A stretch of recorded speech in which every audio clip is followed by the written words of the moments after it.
This afternoon, here at the National Honey Show 2024, we have another guest, Norman Carreck. And Norman has a long association with the show. You first came to it when we were where? So I started beekeeping in 1980 when I was not very old. And so that autumn, my mother and I came to the National Honey Show 1980 in Caxton Hall, which was a very interesting old building, which is no longer there. But it was a fascinating place, and I'm sure I purchased some books and so on. And there were a few years I didn't come, but I've certainly come every year since about 1991, I think. And you've lectured here as well. I've lectured here on a number of occasions on various things, yes. So you've got a long association with the show, and we're pleased to have you here. And we're going to talk now about what led you into beekeeping, what led you into the science of beekeeping, because that's been your career, and also where we're heading in the future, because you've taken on a really much more interesting role just recently. Yeah, so as to how I started beekeeping, I think my mother was a biology teacher and my parents were very interested in natural history, and we'd always been interested in bees, and my mother had a teaching colleague who kept bees, and that colleague retired and moved somewhere up north and had some spare beekeeping equipment, and she said, oh, wouldn't it be interesting to learn beekeeping? So we bought these bits and pieces, and then Peter Springall, who used to be the show supervisor here, ran evening classes in Bromley, and we both went along, and that was our introduction to beekeeping, and I've been a beekeeper ever since. So how did you get into the science of beekeeping? So I did agricultural science at university, and I got a job at Rothamsted Experimental Station working on nitrogen nutrition of cereal crops, and that was a 3, which turned into 4-year contract. And when that came to an end, I wasn't sure what to do, and then I noticed that there was a job in the then entomology and nematology department advertised for. My former colleague Peter Tompkins, who was very well known at the Honey Show, had looked after the bees for 40 years or something, and he was coming up for retirement, and he persuaded the powers that be that there needed to be an overlap between him and his successor, and they were clear they wanted a scientist who was also a beekeeper. So by that time I'd been keeping bees for 10 years or so, and was a scientist, and so I got the job, and I had a year learning from Peter all the ways that he and his colleagues had sort of worked out how to run research colonies over many years. So I sort of inherited about 100 colonies of bees to look after, but rapidly got involved in the research groups on bee pathology with Brenda Ball, looking at the relationship between Varroa and viruses. And this was the year before Varroa was found in the UK, but equally working with Ingrid Williams and later Juliet Osborne on pollination of crops, bee behavior, radar tracking of bees. We did a whole range of different things over the time there. Quite a history, a lot of names that are well known in beekeeping, in the beekeeping world. And so then, did you move immediately to Sussex after that? Yeah, so the story at Rothamsted was that there were government cutbacks on research, particularly on bee research.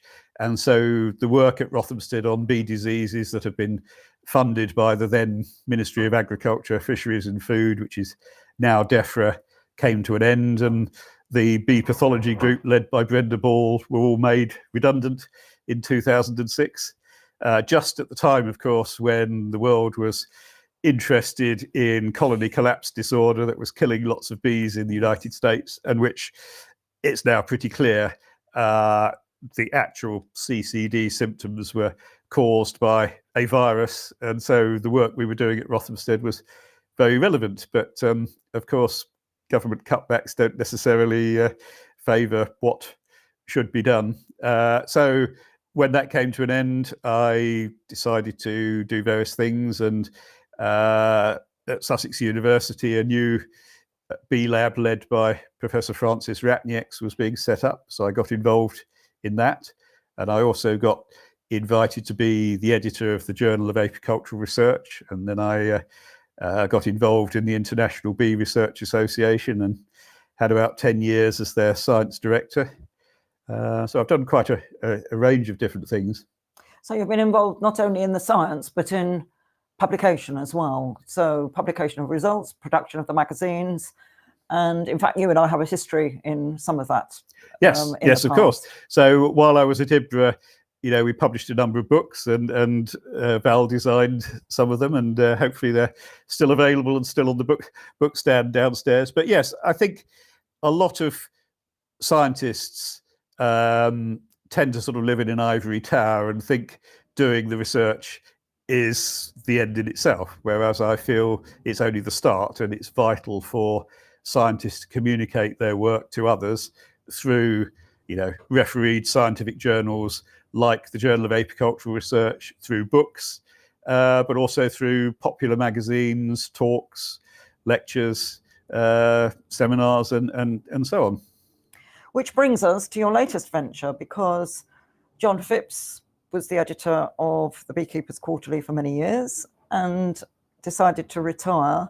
In fact, John was really interesting because he edited the magazine from his home in southern Greece. Yes. Even though he and his wife are both English, and successfully coordinated all the efforts with the entire world from his home there. Yes. So the Beekeepers Quarterly is 40 years old with the next issue we will be publishing. And it started out as an offshoot of the Beekeepers Annual, which was a really useful resource that contained details of all the organizations, a sort of calendar. And it featured a few interesting articles.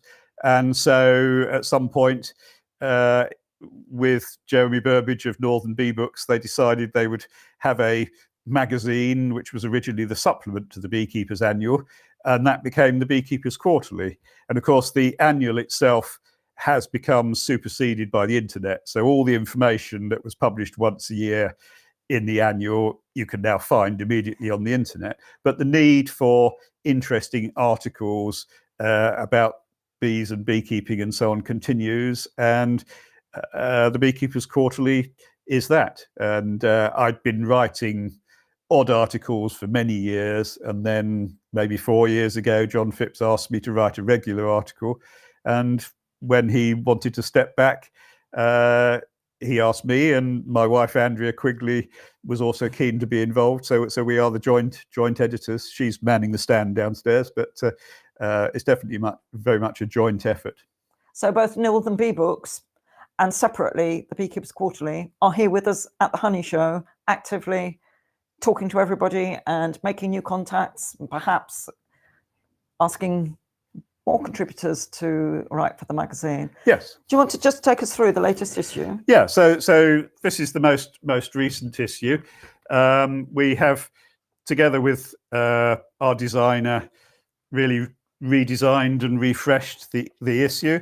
But we have a range of different features. So it's a quarterly magazine, but nonetheless, we try to get as much news in as possible. And we have regular features from contributors, organizations, the British Beekeepers Association, the Bee Farmers, Bees for Development, and our friends in Ireland with the Native Irish Honeybee Society and so on. And then we have, articles from a range of different areas. So this one is on the National Diploma in Beekeeping, and which is the equivalent of a degree in beekeeping, yes. Isn't it? And we rely on the beekeepers with the national diploma to monitor for disease, to basically help the beekeeping community to move forwards. Yes, because in the 1950s, when it started, every county had its agricultural college, and every county agricultural college had a county beekeeping lecturer. And the National Diploma in Beekeeping was originally a qualification for those lecturers. One by one, with cutbacks, those jobs disappeared, and Clive de Brain, that many people will know, is probably the last of them. But even though those jobs don't exist, the need for teaching beekeeping at the highest level continues. And so the qualification qualification continues. And so tomorrow at 11 o'clock, Leslie Jakes, who took the National Diploma this year, will be given her certificate. And we hope that there will be more candidates next year and more coming forward. So it has been associated with the National Honey Show for many years. We hold our annual meeting here and have done for many years. And it's, another of the organisations that underpins British beekeeping. So while you're here, you're going to be talking to people, making contacts, and sorting out ideas for future publications and people to approach as news develops and things happen, and it becomes obvious that you need contributions on various subjects. Yes, absolutely. We're always looking for new contributions. We're also looking for more people to subscribe to the magazine. Well, that's what keeps the magazine going. Absolutely, yes. So you can visit Norman on the stand downstairs. Yep. And if you've got something that you need to talk to him about, you can contact him through the magazine. Be available to contact through the internet, our friend. And we'll look forward to seeing you many more National Honey Shows to come. Indeed. Yep. Thank you very much.